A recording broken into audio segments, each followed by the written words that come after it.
coisa você pode ter certeza: se você está andando sobre a palavra de Deus, a sua fé está em Jesus de Nazaré, o nosso Senhor.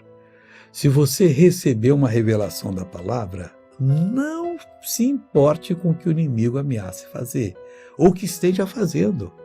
Ele é mestre em criar situações todas mentirosas, é um fanfarrão. Quanta coisa que vai fazer aquela ameaça.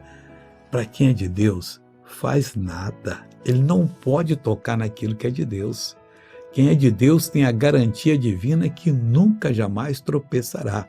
Aqui diz o Salmo 121, versículo 3, o seguinte: não deixará o teu pé. Aquele que te guarda não tosquenejará.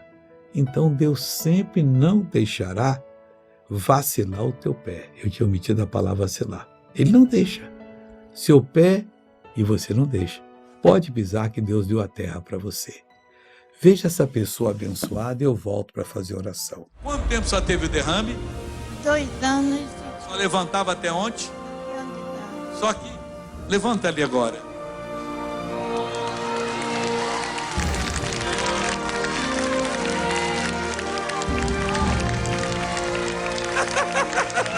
Agora eu voltei.